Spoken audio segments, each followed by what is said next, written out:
참 좋으신 성부, 성자, 성령 하나님께로부터 은혜와 평강이 한 주도 수고 많이 하시고 함께 대면 비대면으로 예배하는 사랑하는 성도님들 또 여러분의 가정 위에 함께 계시기를 바랍니다.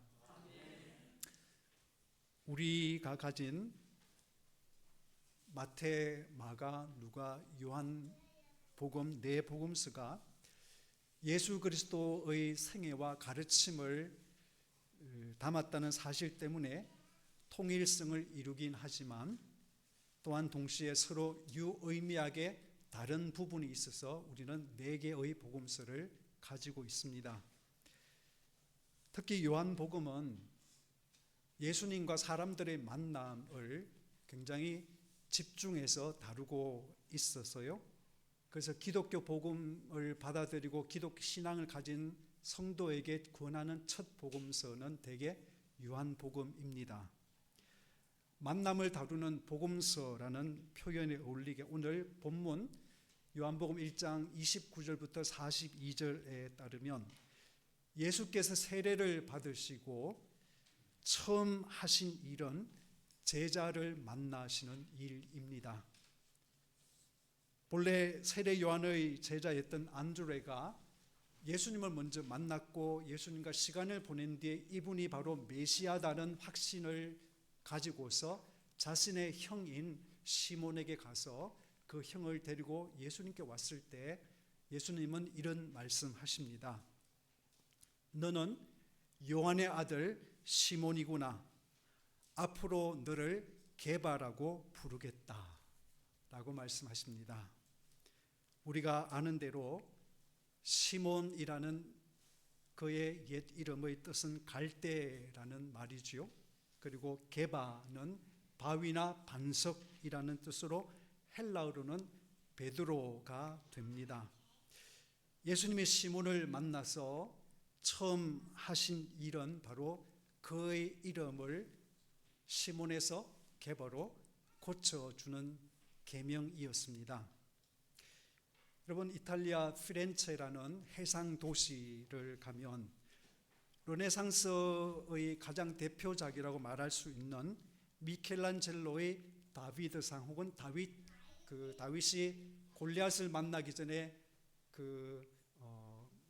돌을 가지고 돌 판매를 할 수 있는 그걸 가지고 골리앗을 바라보는 그 장면을 만든 석고상이 있죠.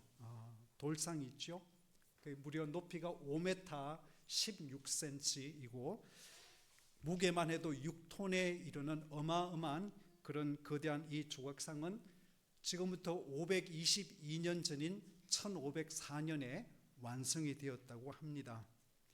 미켈란젤로가 이 거대한 다비드상을 조각하기 위해서 3년 이상을 그 자리에서 26세인가 29세인가 그때 출발해서 그렇게 오랜 시간을 거쳐서 그 작업을 하고 있었는데 하루는 어느 날 그 근처를 지나가던 그 소녀 하나가 아마 하엘보다도 조금 더 큰 것 같아요. 그 아이가 호기심 어린 눈으로 미켈란젤로에게 물었습니다. 왜 그렇게 힘들게 돌을 두드리고 있느냐고. 그러니까 미켈란젤로가 이렇게 대답했다고 합니다. 꼬마야, 이 바위 안에는 천사가 들어있단다. 나는 지금 잠자는 천사를 깨워 자유롭게 해주는 중이야 라고 대답했다는 것입니다. 저는 시몬이라는 청년을 만나서 그 자리에서 앞으로 나는 너를 게바라고 부르겠다라고 말씀하시는 예수님의 마음속이 그러셨을까 생각을 하는 것입니다.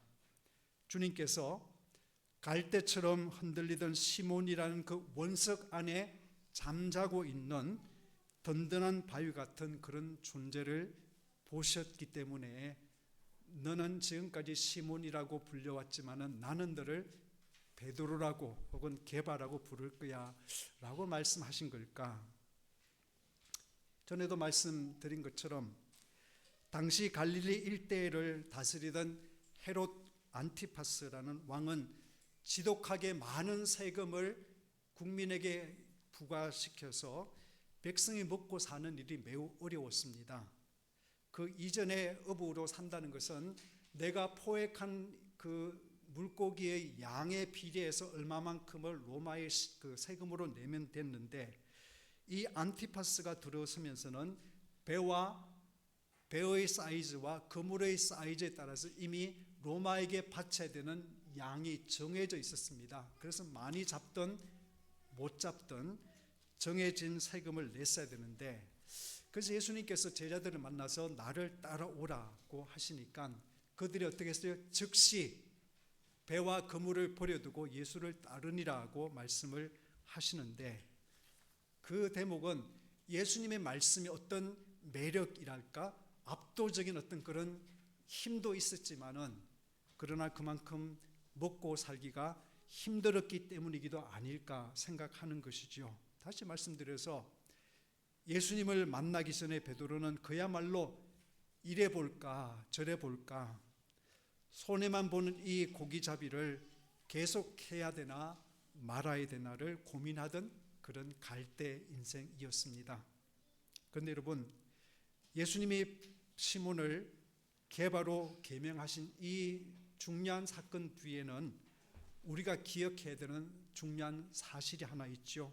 본문의 첫 절 29절에 보니까 세례 요한이 예수께서 자기에게 오시는 것을 보고서 뭐라 그랬습니까? 보라, 세상 죄를 지고 가는 하나님의 어린 양이로다 라고 말했습니다. 여러분, 시몬을 게바로 부르시겠다는 예수님의 그 선언은 그분이 세상의 모든 인간들의 죄를 지고 가는 그런 하나님의 어린 양이셨기 때문에 가능한 것입니다. 저의 아버지 때에 돌림자는 맑을 숙자를 썼습니다. 그래서 저는 어릴 때 불만이 많았어요. 어릴 때 저희 아버지 성함, 삼촌 성함, 어른들 성함이 다 숙자가 들어가서 저희 아버님은 희자 숙자 희숙이고, 저희 삼촌은 창자 숙자 창숙이고, 다들 보면 영숙, 정숙 다 그냥 그렇게 여자분들의 이름을 따서 왜 이렇게 엄마 이름을 왜 아버지가 가지고 있는가, 그거 제가 불만일 때가 많았습니다. 그런데 저의 대에는 종자가 돌림이었습니다. 그래서 저희 큰형이 수종이고 저희 둘째 형이 기종이고, 저희 부모님이 저한테 효도 효자를 넣어서 효종이라고 이렇게 이름을 지어 주었는데요. 가끔은 그런 생각을 하죠. 여러분도 그런 생각 하시겠지만은, 부모님이 나한테 이 이름을 그 많은 이름 가운데, 그렇죠, 김자는 정해져 있고 종자도 정해져 있는데 그 가운데 이름을 하필이면 효도 효자를 정한 그 뜻이 무엇일까 궁금할 때가 많은 것이죠. 한자어 효도효를 따져보면 늙을 노자 밑에 아들 자자를 넣어서, 효라고 하는 것은 늙으신 부모를 업은 아들을 형상화한 것입니다. 그것이 효도하는 아들인데, 그래서 제가 그 뜻을 알고서는 그런 질문을 해봤습니다. 혹시라도 저희 부모님이 저를 낳고서 막내인 저를 바라보시면서 네가 얼른 자라서 너는 우리 노후 대책이 되어야 된다, 그런 마음으로 효자를 정해 주셨을까요? 저는 솔직히 이 세상의 어느 부모도 자식의 노후 대책이라는 어떤 쓸모를 위해서 자식을 키우고 이름을 준다고 생각하지는 않습니다.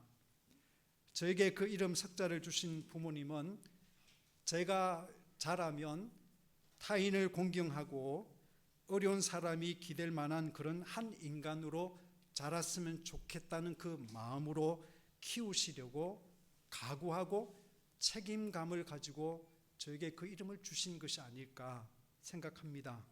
그리고 지금 두 분은 세상을 떠나셨지만 두 분의 저한테 해주신 그 삶을 돌아보면 과연 그러셨구나라는 생각을 하지요.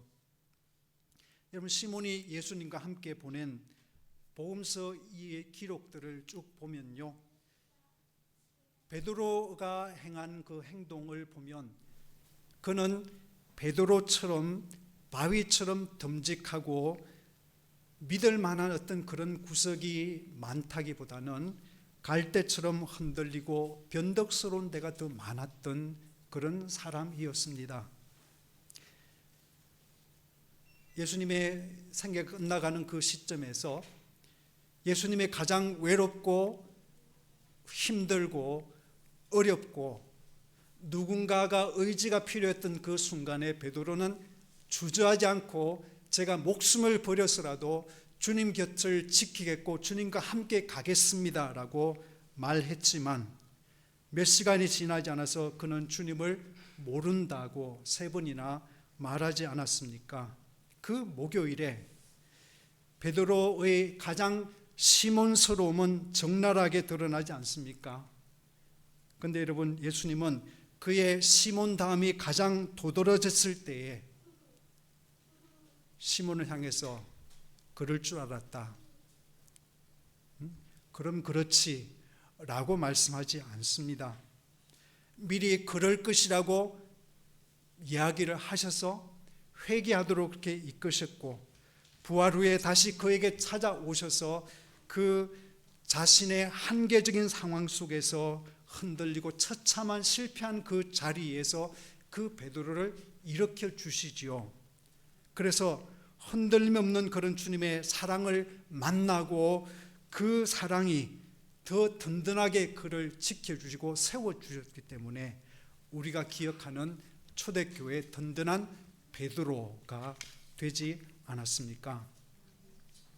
저는 아마도 그는 죽는 그날까지 자신의 시몬스러움을 완전히 극복하지는 못할 것이라고 생각합니다. 그러나 그는 자신의 삶이란 것이 내가 노력한 만큼만 되는 어떤 그런 것이 아니구나, 나의 작은 노력에 하나님의 큰 은혜가, 하나님의 큰 사랑이 덧입혀져서 내가 살게 되는 것임을 확신하게 되고, 자신을 그래서 그 주님께 드려서 초대교회의 무게를 감당하는 훌륭한 지도자의 삶을 산 것이라고 생각합니다. 이 모든 것은 그에게 새로운 이름을 주신 예수님께서 그와의 관계 속에 끊임없이 무게 있는 삶을 살아낼 수 있도록 그를 호명해 내셨기 때문에, 그가 갈대처럼 행동할 때마다 주님께서는 그를 갈대로 취급하지 않고 내가 그럴 줄 알았다 그러지 않고 끊임없이 그를 믿어주시고 그를 덮어주심으로 그가 점점 더 베드로 같은 그런 묵직한 면모를 갖출 수 있게 되었다고 생각하는 것입니다. 여러분, 우리는 끊임없이 이 세상에서 어쩌면 베드로와 시몬 사이에서 살고 있다고 생각합니다. 여러분, 저는 그렇게 생각해요. 갈대를 개바라고 부르는 것은 모순이에요. 놀리는 것입니다. 키가 작은 사람한테 거인이라고 그렇게 말하는 것은 그것은 놀리는 것이지요. 그렇죠? 네, 이거는 아픈 이야기인데, 근데 예수님은 그 시몬에게 게바라고 부르십니다. 우리는 양자택일을 좋아해요. 시몬이든 게바든 한 가지 중에 둘 중에 하나를 해야 되는데, 근데 우리 인생을 엄밀히 생각해 보면 우리는 시몬과 게바 사이에 있지 않는가 생각하는 것입니다. 순수하게 100% 시몬도 없고 순수하게 100% 게바도 없습니다. 늘 우리는 둘 사이에서 갈등하고 그렇게 어딘가에 살고 있습니다. 그래서 예수님의 사랑과 관심 때문에 그 갈대 안에서 바위를 빚으셨고 주님께서는 결국은 그 게바를 불러내셨습니다. 그것이 바로 역설의 삶이라고 생각하는 것입니다. 제가 궁금해서 며칠 전에 AI에게 역설이 뭐냐고 물어봤어요. 그때만은 아주 유식한 말로 패러독스라는 말을 쓰면서 그렇게 이야기했습니다. 역설이란 겉으로 보기에는 모순되거나 이치에 맞지 않는 말이나 현상이지만 그 안에 깊은 진리나 의미를 담고 있는 표현법 또는 상황이랍니다. 예를 들어서 찬란한 슬픔, 그렇죠? 슬픔이 찬란할 수 없지만, 그러나 찬란한 슬픔이라 그럴 때는 뭔가 우리는 그것이 뭘까를 주목하게 되고, 작은 거인이란 말도 바로 역설적인 표현이라고 합니다. 작은 거인, 작지만은 그러나 그 안에 엄청난 가능성을 가진 그런 사람을 우리가 작은 거인이라고 그렇게 부르지요. 이렇게 서로 양립 불가능한 두 개의 단어가 결합하여 강조 효과를 내는 것이, 그것이 역설이라고 하는데요. 저는 이 본문과 사도 베드로의 삶을 묵상하면서 이런 결론 하나를 내려봤습니다. 그것은 뭐냐? 시몬이라서 게바이다라는 생각입니다. 여러분, 만일 베드로가 자신이 얼마나 변덕스럽고 쉽게 흔들리는지를 몰랐다면 그는 결코 주님을 의지하지 않았을 테고, 그는 쭉 아마도 시몬으로서의 삶에 충실하게 살았을 것입니다.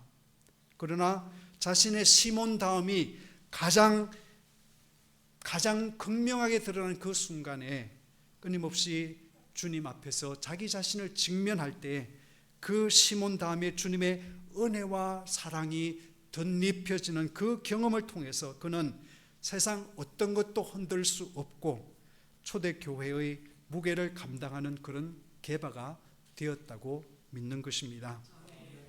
마찬가지로 저와 여러분이 자신 안에 있는 불안하고 흔들리는 시몬을 볼 수 있다면, 그런 나를 주님은 시몬으로 살지 않고 게바라고 살 수 있도록 부르시고 빚으시는 그 주님의 능력에 나를 맡긴다면, 우리 안에서도 주님은 역설의 꽃을 피우시지 않겠습니까? 그렇다면 나 자신의 시몬스러움을 볼 때에 우리는 너무 나 자신에게 실망하고 낙담하지 말아야 됩니다. 내가 인간이라는 말은 본시 잘 넘어지고 변덕을 잘 부리고 구멍 많고 마음이 새는 그런 허당이라는 말이거든요.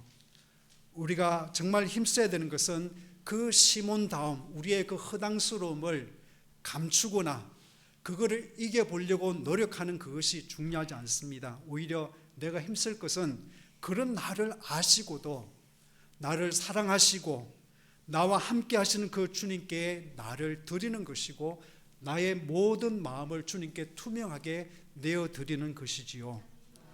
그렇게 주님의 은혜로 나의 시몬스러움을 주님이 덮어주실 때에 내가 바위처럼 단단하고 든든하게 될 줄 믿습니다.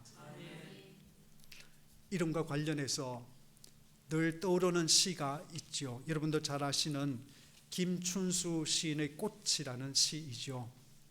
내가 그의 이름을 불러주기 전에는 그는 다만 하나의 몸짓에 지나지 않았다. 내가 그의 이름을 불러주었을 때 그는 내게로 와서 꽃이 되었다. 그 뒤에도 있지만 이 시를 우리는 잘 기억합니다. 며칠 전에 우리 손미자 성도님과 대화하는 시간을 가졌습니다. 알고 보니까 바위같이 든든하시던 남편분을 보내드린 지 채 2달도 되지 않은 그런 분이세요. 그분의 아픈 이야기를, 그리고 또 살아온 기쁜 이야기를 들으면서 저는 그렇게 생각을 해봤습니다. 제가 손미자라는 분의 이름을 불러주기 전에 어디선가 마주쳤다면 아마도 저는 그냥 좋은 차를 탄 교양 있어 보이는 중년의 여성이라고 그냥 지나치는 몸짓에 불과했을 것입니다. 그러나 주님의 인도로 우리 예수사랑교회 식구가 되셨고, 이제 손미자 성도님은 우리에게, 또 우리는 저분에게 꽃이 되어야 마땅합니다. 우리는 또 서로에게 그렇게 꽃으로 살아가는 것이 우리의 본분이라고 생각합니다. 우리의 만남이 서로의 이름을 불러주고 꽃이 될 수 있기를 진심으로 바랍니다.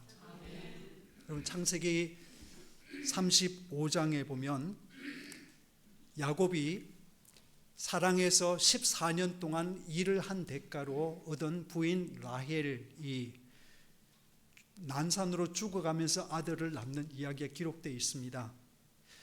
라헬은 산파가 아들이라고 알려주었을 때 기뻐하기보다는 이 아이가 자신이 이제 세상을 떠나야 되고 죽으면 이 아이는 얼마나 불쌍한 인생을 살 것인가 하는 그런 마음으로 슬픔의 자식이라는 뜻인 베노니라고 하는 이름을 주고 숨을 거두지요.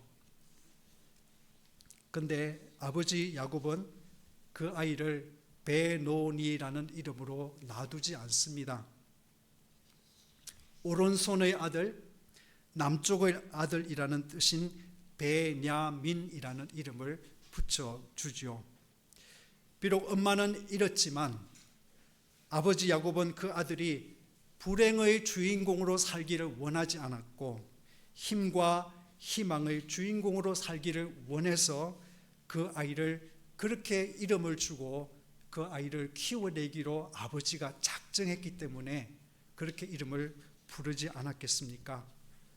슬픔의 비극의 주인공으로 시작한 그 아들 안에 아버지가 힘껏 사랑을 불어넣어서 새로운 존재를 호명해 낸 것입니다. 여러분, 우리도 그런 존재여야 합니다. 사도 바울의 말을 들어보십시오. 우리는 무슨 일에나 하나님의 일꾼답게 처신합니다. 우리는 이름 없는 사람 같으나 유명하고 죽는 사람 같으나 보십시오, 살아 있습니다. 징벌을 받는 사람 같으나 죽임을 당하는 데까지는 이르지 않았고 근심하는 사람 같으나 항상 기뻐하고 가난한 사람 같으나 많은 사람을 부유하게 하고 아무것도 없는 자 같으나 모든 것을 가진 자로다 라고 고린도후서 6장에서 말씀하고 있습니다. 하나님의 일꾼으로서 우리는 이렇게 새로운 이름을 지어주는 자, 새로운 의미를 우리의 삶의 현실에 부여하는 자입니다. 주 안에서 우리는 유명한 자입니다. 죄와 세상에 대하여는 죽은 자이지만 그러나 우리는 주님과 하늘나라에 대해서는 분명히 산 자입니다. 죄와 세상의 아픔 때문에 우리는 근심하지만 그러나 주님 안에 있는 용서와 소망 때문에 항상 기뻐하는 자로 삽니다. 남달리 가진 것이 많지 않아도 복음과 사랑으로 남을 부유하게 하는 자입니다. 그래서 우리는 주님 안에서 모든 것을 가진 자인 줄 믿습니다. 주님이 이렇게 우리에게 새 이름을 주셨고 새로운 가능성을 불러주셨음을 기억하며 사시기를 바랍니다. 나아가 우리에게도 누군가를 새 이름으로 부를 수 있고 어떤 현실도 우리가 새로운 의미를 붙여서 부를 수 있는 그런 권세가 있음을 기억하고 우리가 만나는 사람들 안에서 새로운 현실과 이름을 호명해낼 수 있기를 진심으로 바랍니다. 그렇게 살아가는 우리의 삶이 주님께 꽃이 될 줄 믿으시길 바랍니다. 지금 우리가 시몬과 게바 사이에서 때로는 나의 시몬스러움을 인정하고 아파하지만 그러나 그때마다 주님 앞에 나아갈 때 주께서 은혜와 사랑으로 게바를 빚어가시는 그 주님을 믿고 변함없이 힘있게 의지하는 살아가는 여러분 되시기를 주의 이름으로 축원합니다.